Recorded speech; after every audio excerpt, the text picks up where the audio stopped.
8 फरवरी 2025 की रात 9 बजे के आसपास यूट्यूब पर एक वीडियो अपलोड किया जाता है। वीडियो अपलोड करते हैं मशहूर यूट्यूबर समय रैना। दरअसल उनका एक कार्यक्रम आता है, एक शो आता है और शो का नाम है इंडियाज़ गॉट लेटेंट। इस शो को बनाया गया था, लगभग सवा घंटे के आसपास का शो होता है। इस शो को सिर्फ वही लोग देख सकते हैं जिन्होंने उस चैनल की या तो मेंबरशिप ले रखी है या फिर सब्सक्रिप्शन लिया हुआ है। बाकी लोग इसे आम लोग नहीं देख सकते। लेकिन जैसे ही ये वीडियो अपलोड होता है तो बहुत बड़ी संख्या में, क्योंकि 7 मिलियन से ज़्यादा शायद सब्सक्राइबर हैं, उसे देखते हैं और देखने के बाद लाखों की संख्या में लोग देख लेते हैं। तो उसी का एक छोटा सा पार्ट निकालते हैं और पार्ट निकाल कर किसी को भेजते हैं कि देखो किस तरह का इसमें बात बोली गई है, क्या ये वाकई सही है या गलत है। इस तरह की बातें जब लोगों ने एक दूसरे से करना शुरू किया है तो धीरे धीरे वो वीडियो सोशल मीडिया पर वायरल हो जाता है। दरअसल इसमें जज बने हुए हैं, 4 या 5 लोग हैं। उनमें से ही एक व्यक्ति होता है और एक व्यक्ति प्रतिभागी से एक सवाल करता है। सवाल करते हुए कहता है कि क्या आप अपने माँ बाप को ज़िंदगी भर सेक्स करते हुए देखना चाहोगे या उनके साथ शामिल होकर उसे बंद करना चाहोगे। इस तरह की बातें जो मेन शो का मालिक है, एक तरह से कह सकते हैं, उसने इस बात को कहा कि तुम कैसी बातें कर रहे हो। उसको रोकने की भी कोशिश की लेकिन वो रुकता नहीं है और बाकायदे अपनी ही बात कहकर वो तालियां बजाना शुरू कर देता है। 8 फरवरी को ये वीडियो अपलोड होता है। 9 फरवरी को ये लोगों के मोबाइल में इसका जो कटा हुआ पार्ट था, जो एक छोटा सा पार्ट था, वो वायरल होना शुरू हो जाता है और देखते देखते 10 फरवरी 2025 को ये देश के जानी मानी हस्तियों के पास पहुंच जाता है। जिसने भी ये वीडियो देखा उसका खून खोल जाता है। हर व्यक्ति सिर्फ एक ही बात कर रहा था कि इसके खिलाफ कार्रवाई क्यों ना हो। अब देखते ही देखते, जहाँ पुलिस हो, प्रशासन हो, शासन हो, सरकारें हो, हर कोई इसी बारे में चर्चा करना शुरू कर देता है। आज की इस कहानी के माध्यम से जानने की कोशिश करते हैं कि आखिरकार यदि इस व्यक्ति के ऊपर कार्रवाई होती है तो क्या क्या कार्रवाई होगी, और साथ ही आखिरकार इसने जो बोला है वो कहाँ बोला, क्यों बोला, कब बोला, इसके बारे में आज पूरी कहानी के माध्यम से जानने की, समझने की कोशिश करते हैं। आदाब, नमस्कार, सत श्री अकाल। मैं उस्मान सैफी। आज की जो सच्ची घटना मैं आपको सुनाने जा रहा हूँ, ये सच्ची घटना है महाराष्ट्र प्रदेश की राजधानी मुंबई का एक इलाका है खार। खार में ही एक स्टूडियो बना हुआ है जहाँ पर अलग अलग शूटिंग वगैरह होती हैं।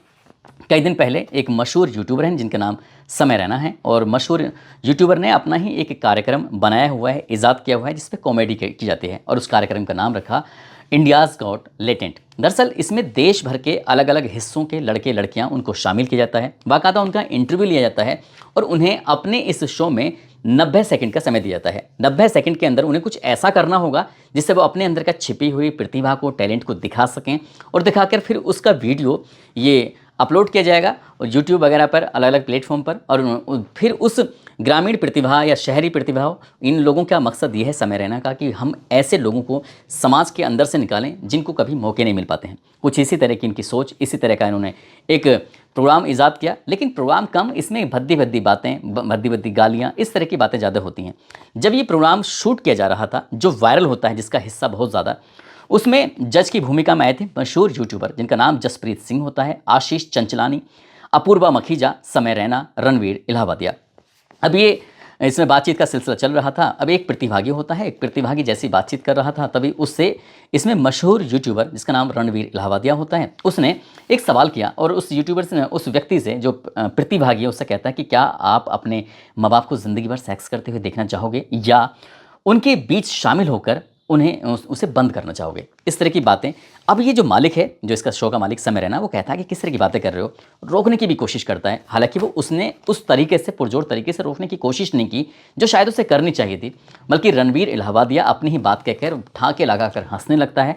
और हद तो तब हो जाती है जो भीड़ का हिस्सा, यानी कि पब्लिक, जो दर्शक वहाँ मौके पर बैठे हुए हैं, वो भी ठहाके लगाकर हंस रहे हैं। या तो लोगों की बात समझ में नहीं आई या फिर लोगों ने सिर्फ इस बात का समर्थन किया था। लेकिन जैसे ही वीडियो अपलोड होता है उसके बाद फिर लोग समर्थन नहीं करते हैं। हद तो तब हो जाती है जब समय रैना इस वीडियो को अपलोड भी कर देते हैं। अपलोड इन्हें शायद नहीं करना चाहिए था, क्योंकि जब ये रणवीर इलाहाबादिया इस बात को बोल रहा था तो उस बीच में इसने रोकने की कोशिश की। जब उसे पता था कि ये विषय इतना गंभीर हो सकता है, लोगों को ये बात ख़राब लग सकती है, तो शायद उतना पार्ट काट कर इसे हटा दिया जा सकता था।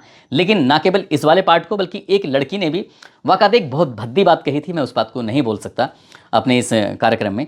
जिस तरह की बातें थी, 2 वीडियो अपलोड होती हैं, लेकिन जब माँ बाप की बात सीधे कही जाती है तो रणवीर इलाहाबादिया को लोग टारगेट करना शुरू कर देते हैं। अब ये वायरल होना शुरू हो जाते हैं। 8 तारीख को वीडियो अपलोड होता है, 9 को लोगों के मोबाइल में जाना शुरू कर देता है। 10 फरवरी को ये हर किसी के पास जब पहुंचता है तो लोगों ने आवाज़ उठानी शुरू कर दी। अब ये लोग जानने लगते हैं कि आखिरकार रणवीर इलाहाबादिया है कौन। दरअसल महाराष्ट्र की राजधानी मुंबई में ये पैदा होते हैं 2 जून 1993 को, और नामी स्कूलों में जैसे धीरूभाई अंबानी इंटरनेशनल स्कूल में इनकी स्कूलिंग होती है, बीएड बीटेक की पढ़ाई करते हैं। और तभी इन्होंने सोचा कि क्यों ना, साल 2017 की बात है, ये क्यों ना यूट्यूब पर ही कुछ वीडियो वगैरह बनाए जाएँ और कुछ नया किया जाए। तो इन्होंने अपना साल 2022, जब ये 17 की बात है, 22 साल की उम्र में थे, तब इन्होंने अपना यूट्यूब पर अपना करियर शुरू कर दिया और धीरे धीरे करके ये अपने चैनल का दायरा बढ़ाते चले गए। 7 चैनल इन्होंने खड़े कर दिए। अब जो 7 चैनल इन्होंने खड़े कर दिए, तो इनका जो पहला चैनल था, नाम रखा है बियर बाइसेप्स के नाम से, TRS यानी कि द रणवीर शो और रणवीर इलाहाबादिया, इस तरह के इनके नाम हैं और इसी नाम से जाने जाते हैं, पहचाने जाते हैं। अगर मैं रणवीर इलाहाबादिया शो की बात करूं तो उस शो पे लगभग 10 मिलियन से ज़्यादा सब्सक्राइबर हैं। साथ ही 400 करोड़ से ज़्यादा बार इनके चैनल को देखा गया है। और इनकी जो इनकम है, अगर इनकम की बात करें, जो अलग अलग प्लेटफॉर्म पर यानी कि सोशल मीडिया के माध्यम से जो पता चलती है, लगभग 35 लाख रुपए प्रति महीना ये कमाते हैं और 58 करोड़ की लगभग इनकी नेट वर्थ है। ये मेन काम है इनका पॉडकास्ट करना, और देश के जाने माने पॉडकास्ट करने वाले हैं, यूट्यूबर हैं रणवीर इलाहाबादिया। बात चाहे अजय देवगन की हो, अक्षय कुमार की हो, या टाइगर श्रॉफ की हो, रोहित शेट्टी की हो, नवाजुद्दीन सिद्दीकी की हो, कीर्ति सेनन हो, दिलजीत दोसांझ, हनी सिंह, तृप्ति डिमरी, जानवी कपूर, करीना कपूर, ऐसे बड़ी बड़ी बॉलीवुड की हस्तियों के इन्होंने इंटरव्यू किए हैं, उनकी ज़िंदगी से जुड़े सवाल किए हैं, और ऐसी चीज़ लोग देखना भी पसंद करते हैं। यही नहीं, जो मशहूर लोग हैं, चाहे वो विकास दिव्या कीर्ति हों या फिर देवी चित्रलेखा, जो कथा सुनाती हैं, बहुत मशहूर हैं। मशहूर यूट्यूबर ध्रुव राठी का भी इन्होंने इंटरव्यू किया है, उनकी निजी ज़िंदगी के बारे में पब्लिक को बताने की कोशिश की है। कुमार विश्वास, जो कि देश के जाने माने कवि हैं। साथ ही विदेश मंत्री S जयशंकर, जो अभी हाल ही में उनका नाम बहुत ज़्यादा चर्चाओं में रहा था, जिस तरह से अमेरिका से भारत के कुछ ऐसे लोग जो अवैध रूप से अमेरिका चले जाते हैं, तो उन लोगों को उनके हाथों में हथकड़ी और पैरों में जंजीर पहनाकर उन्हें अपने ही मिलिट्री के विमान से जब भारत भेजा गया, तो तब यूट्यूब हो या फिर नेशनल टेलीविज़न हो, हर जगह चर्चा शुरू हो जाती है कि विदेश मंत्री आखिरकार इस मामले में क्या कर रहे हैं। तो इन्होंने विदेश मंत्री का भी इंटरव्यू किया, स्मृति ईरानी, कौन नहीं जानता स्मृति ईरानी, जो बहुत मशहूर हैं राजनीति में, और वो पहले धारावाहिक में भी आती थी। साथ ही राजीव चंद्रशेखर हैं, पीयूष गोयल, जो कि कैबिनेट मंत्री भी हैं। तो इनके जो मशहूर लोग हैं, चाहे वो राजनीति से जुड़े हों, चाहे वो हॉलीवुड से जुड़े हों, चाहे वो बॉलीवुड से जुड़े हों, या फिर एस्ट्रोलॉजर हों, या फिर समाज सेवी हों, जो बहुत मशहूर हैं, इनके ये पॉडकास्ट करते रहे हैं। और ये रणवीर इलाहाबादिया एक बहुत बड़ा नाम है यूट्यूब की दुनिया में। तो ऐसे ही नाम इनका जिससे बढ़ता चला गया, तो पिछले साल की बात है, मार्च 2024 की, दिल्ली में एक प्रोग्राम चल रहा था, और प्रोग्राम के अंदर देश के बहुत बड़ी संख्या में यूट्यूबर्स को आमंत्रित किया गया था, उन्हें बुलाया गया था ताकि उन्हें सम्मानित किया जा सके। वाक़ात मंच पर खड़े हुए भारत के प्रधानमंत्री नरेंद्र मोदी ने इस रणवीर इलाहाबादिया को बुलाया, इससे बातचीत की। उन्होंने कहा, हालांकि मैं आपको देखता नहीं हूं, लेकिन जिस तरह से आप करते हैं बहुत अच्छा करते हैं, और आप हेल्थ के बारे में, अपनी फिटनेस के बारे में बताते हैं, तो आप भी बताइए। वो कहते हैं, साहब मैं चाहता हूं कि मैं आपका भी एक पॉडकास्ट करूं। बोले, चाहते तो बहुत कुछ हैं, लेकिन नहीं। इस तरह का जब होता है, उसके बाद इनको सम्मानित किया जाता है और इनको एक अवार्ड दिया जाता है, और अवार्ड का नाम होता है नेशनल क्रिएटर अवार्ड। से जब इन्हें सम्मानित किया जाता है, तो वाकई ये बड़े फ़ख्र की बात होती है किसी भी यूट्यूबर के लिए, और जिसकी उम्र बहुत कम हो, जिसको अरबों लोग देख रहे हों, और जिसके करोड़ों लोग चाहने वाले हों, जिसके मुंह से निकली हुई आवाज़ के बाद फिर न जाने कितने लोग इन्फ्लुएंस हो जाते हैं। ऐसे लोगों को इस तरह के अवार्ड मिलने के बाद, इतना बड़ा नाम होने के बाद बचना चाहिए, अपनी लाज बचानी चाहिए, कहीं ऐसी बात नहीं करनी चाहिए। लेकिन जिस तरह के समय रैना के शो पर इन्होंने आकर एक प्रतिभागी से बातचीत की, उसके माँ बाप के बारे में इतना भद्दा कमेंट किया, उसका कुछ पार्ट जैसे सोशल मीडिया पर वायरल हो जाता है, तो उसके बाद फिर लोगों का गुस्सा कुछ इस तरह बढ़ जाता है कि बस लोग जैसे सुन रहे थे, वैसे वैसे इसको बुरा भला कहना शुरू कर देते हैं। मशहूर राइटर हैं, मशहूर स्टोरी टेलर हैं, मैं उनकी बड़ी रिस्पेक्ट करता हूँ, इज़्ज़त करता हूँ। नाम है नीलेश मिश्रा। मैंने बहुत कुछ उनसे सीखा है।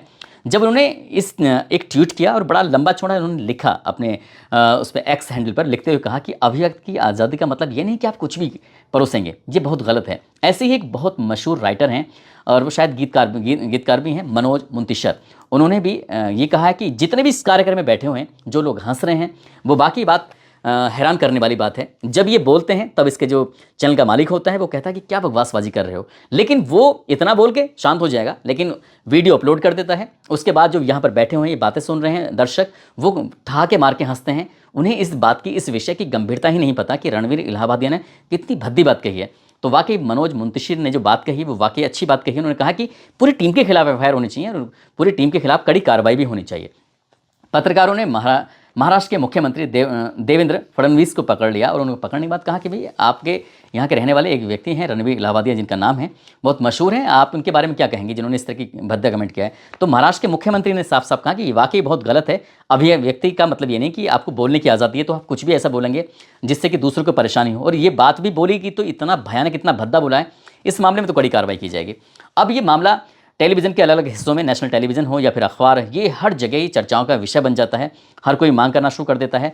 अब जब एफआईआर की मांग होती है, लोगों ने आपस में एक दूसरे से भी कहा। अब इसमें बड़ी दिलचस्प बात यह है कि कोई पार्टी विशेष का नहीं, बल्कि हर पार्टी के जिम्मेदार नागरिकों ने इस बात को जिम्मेदारी समझते हुए, अब चाहे बीजेपी के हों, कांग्रेस के हों, चाहे वो सपा बसपा, ये या फिर कोई प्रशासनिक अधिकारी है या फिर नेता अभिनेता, हर वर्ग के व्यक्ति ने इस बात का विरोध किया और विरोध करने के बाद कार्रवाई की मांग की। एक वकील ने तो बाकायदा मुंबई के पुलिस कमिश्नर को शिकायत भी भेजी।